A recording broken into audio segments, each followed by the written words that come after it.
2021 OPS TTV கூட்டணி இணைத்திருந்தால் இன்று EPS தான் முதல்வரா? எடப்பாடியின் முன்னிற்கும் 2 முக்கிய கேள்விகளா?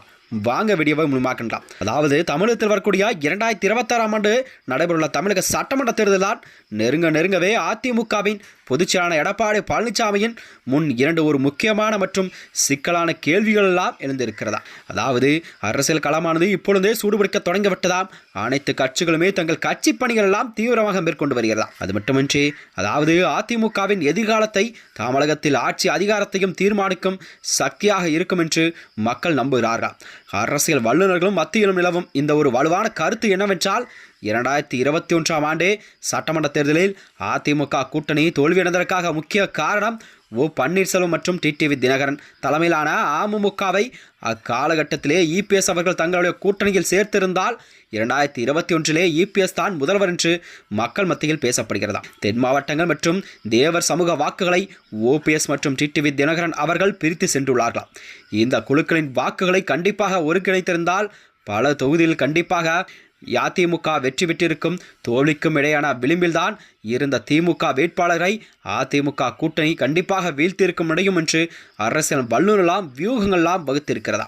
2021 தேர்தலில் கண்டிப்பாக பிரிந்து சென்ற அந்த வாக்குகளை இபிஎஸ் அவர்கள் சேர்த்திருந்தால் சிறிய வித்தியாசத்தில் தோல்வியடைந்த பல தொகுதிகளை கண்டிப்பாக அதிமுக கைப்பற்றி இன்று தமிழகத்தின் முதலமைச்சராக எடப்பாடி பழனிசாமி தான் இருந்திருப்பாரும் என்றும் அரசியல் விமர்சகர்கள் சுட்டிக்காட்டியிருக்கிறார்.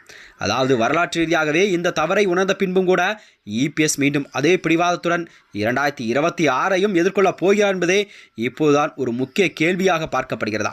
எடப்பாடி பழனிசாமியின் முன்னிற்கும் முதல் மற்றும் ஒரு மிகப்பெரிய சவால் என்னவென்றால் அவரது தனிப்பட்ட அரசியல் இலக்குகளும் கட்சியின் வெற்றிக்கு இடையூறாக முரண்பாடுகளும் தான் திமுகவின் ஆட்சியை முடிவுக்கு கொண்டு வந்துவிடும், மீண்டும் அதிமுகவை ஆட்சி கட்டிலில் அமர வைத்துவிடும் என்று கூறுகிறார்களாம்.